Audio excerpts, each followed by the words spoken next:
Your Steve Jones Show podcast is loading now. The Steve Jones Show podcast is sponsored by Sunbury Motors, North 4th Street in Sunbury, and Sunbury Motors Kia, routes 11 and 15 in Hummel's Wharf. Joined now by the outstanding Neal Coolong. Sir, welcome. Great to have you back. It's great to be here as always. Thanks for having me. You just caught me in a sip of water, but we're good to go. All right. And really great recovery on using the word water instead of the reality. No, I'm just kidding. What was Sunday night for you? What was that like watching that? Honestly, here's what happened. I wrote off the idea that there was anything to even talk about as far as the Steelers not going to the playoffs. I tweeted that they qualified for the playoffs. I talked about who they were playing. It was a matter of when they'd play them. When it came out that it would be the Sunday night primetime game against the Chiefs, I said that I didn't acknowledge the idea that there was a tie. And I fell asleep. And I woke up, I'm not kidding you, 34 seconds on the clock in overtime with Vegas having the ball. And I shouted out a couple expletives and kind of woke myself up. I was like, there's no way this is happening. That's as close to a tie as you can possibly get. And that wasn't a chip shot field goal either. No. And it required a 10-yard run against a run defense with the game on the line. That had honestly, I didn't see what the percentage, what the chances would have been of a tie versus a win versus a loss for Vegas in that situation. But I'll bet it was high 80s% that game was going to get tied. I mean, it should have happened. That's the weirdest thing about it, because I went to sleep thinking there was no way in the world. And I woke up with the idea in mind that now that I'm seeing this, there's no way they're not going to tie. So it's like I was wrong on both accounts, and what was once down is now up, and what was hot was cold. I don't know. I just know that the least likely Steelers team maybe that we've seen in the last 25 years is in the playoffs, and I don't know whether they deserve to be or not. Well, I'm sorry. The whole season is just completely crazy. I'm sorry you were asleep, because Staley put on a coaching show for the ages. We went back over that. And my goodness. You know, it's kind of like, you don't poke the bear, you know? It's I guess the thing more than anything is it's not as if he changed the personnel that he put on the field. I mean, what he said was, we wanted to get a more, run defensive unit in there. Why weren't they in there before? You think they weren't going to run on first and second down? They were absolutely going to run. You knew that. So to take them off and then to lose the play on top of it, and you had stopped the clock. To some extent, I think Las Vegas can say they're, we're going to posture now after the fact. Sure. I don't think anyone was planning on it. I think Vegas wanted to run the clock.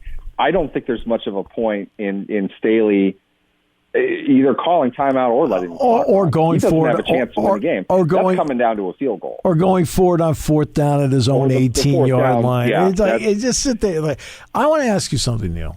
Think about the games that have been played this year. Which games have been won because the analytics were on their side? Yeah, that's kind of the thing that we're getting to. At the same time, it's cyclical. Games happen, decisions have to be made. I want somebody who does this and wants to look into it should look into it and say which games were won because analytics swung it their way. What I would say is this: why do you feel the 500 points they'll have at the end of the season, allegedly doing it your way, is better than the 497 points doing it the other way? Why is the aggregate, how does that matter so much in football? Baseball, I get it, because you score one run at a time. Yep. You play a lot more games. Mm-hmm. It's closer.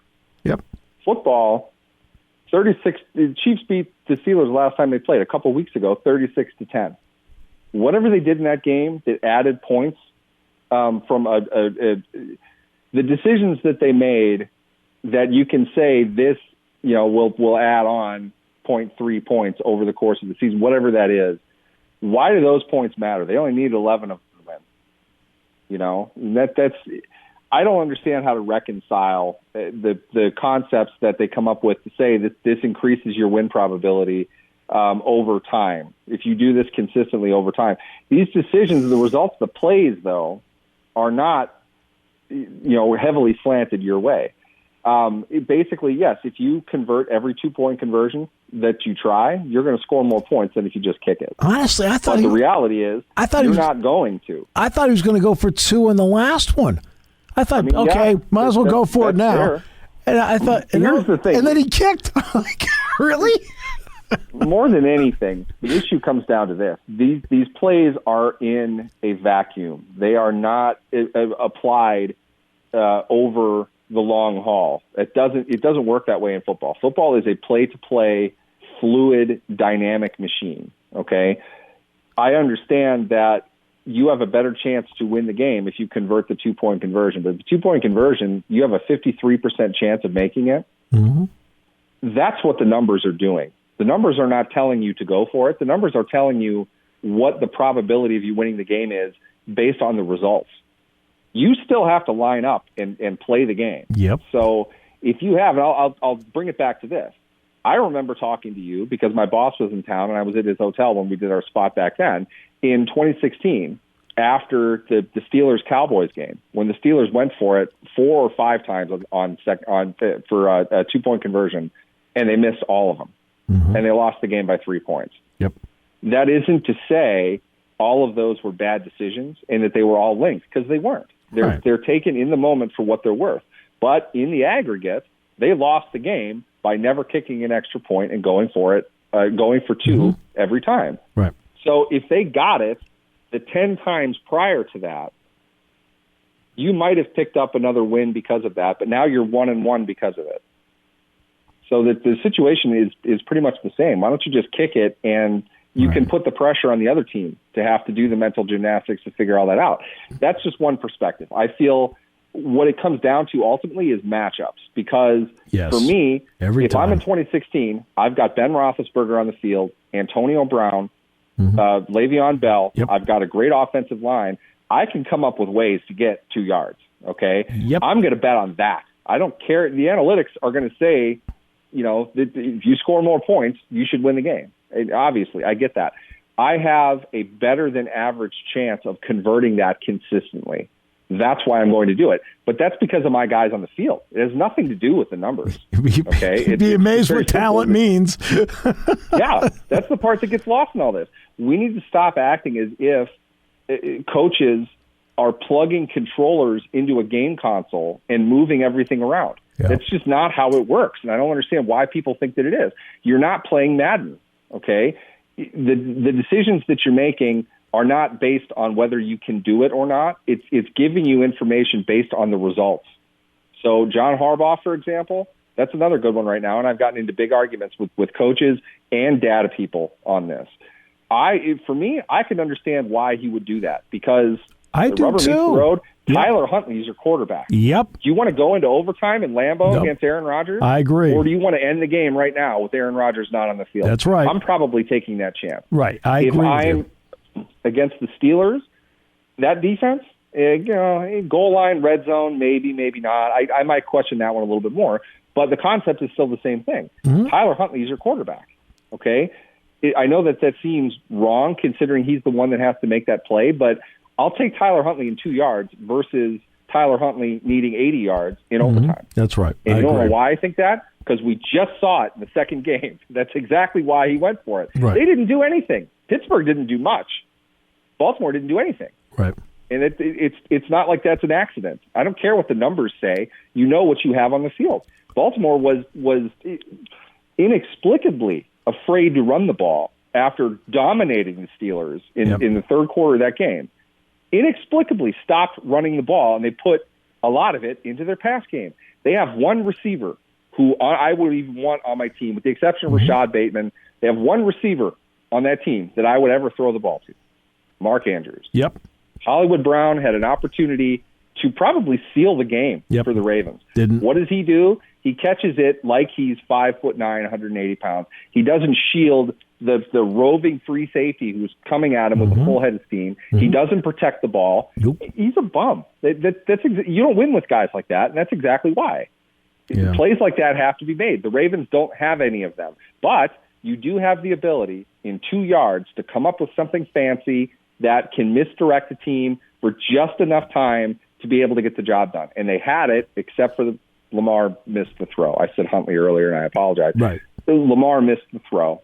And I could see why they did it. I also understand why, in retrospect, it doesn't look like it's a very smart idea. But that, to me, both of those decisions were personnel-based decisions and not analytical ones.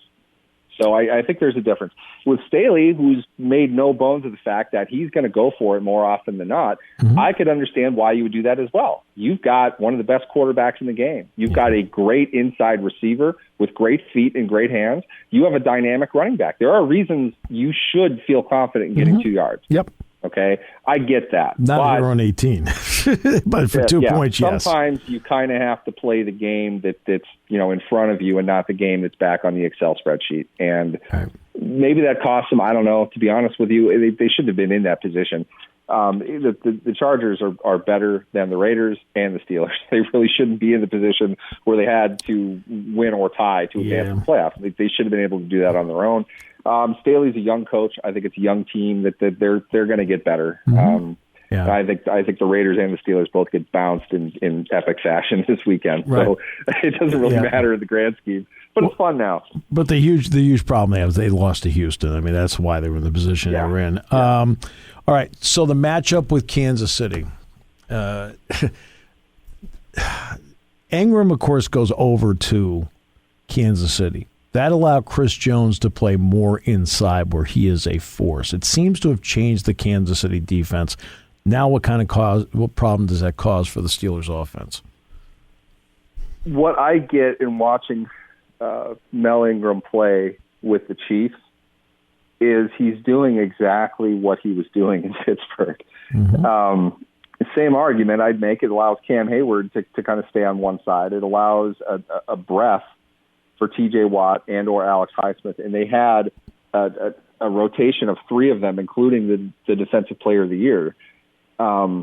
Ingram would have done more in Pittsburgh, in my opinion, than he's doing in Kansas City. But to your point, you're exactly right. Chris Jones is more of the setup for them. Chris Jones is one of the probably 10 best defensive players in the game, maybe 5. Getting him comfortable where he can wreak havoc and having another guy outside of him that can make plays like he did against Denver. I don't know if you saw that or not, but that was insane. Yes. My God, you don't see many games flip the way that did. All of a sudden, Ingram is on top of Locke in the backfield. Ball pops out after he hits Gordon. Gone. It's like, oh, man, Denver won this game. It's over now, though. All of that said, Ingram is he's a playmaker. He's not an aggregate stat guy. He's somebody that can make 1, 2, maybe even 3 highlight plays a game. And even if he doesn't make everything else, it seems to me that the Chiefs, Spagnuolo, has done enough to set him up where they can use him. That if you pay too much attention to Jones, you got one guy coming and he's coming off the edge. He's big and fast. We've talked about this all year. He's a guy that can play inside and out and do it from the stand-up position. So in a lot of ways, I think he is very much like Cam Hayward, very much like Chris Jones, but smaller. He's got 30 less pounds than those guys do, 40 probably.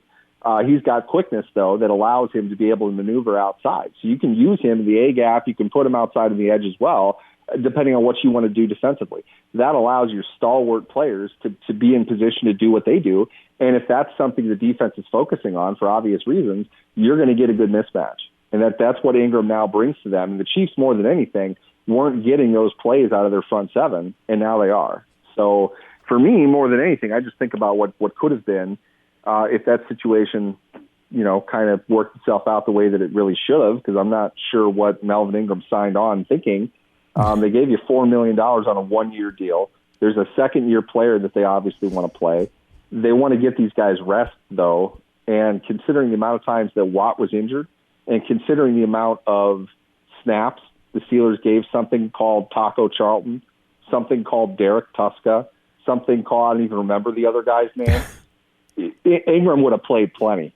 So I don't want to hear I wasn't playing for him. That's garbage. That's a complete lie.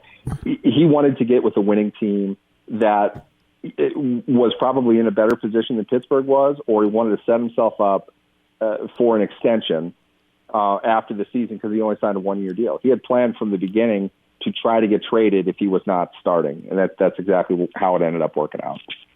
Well, we're about to find out whether he's right. All right. We're about to find out on Sunday night whether he's right. Neal, always a pleasure. That was fascinating conversation, but I'm not surprised. Thanks. Definitely. Thanks for having me.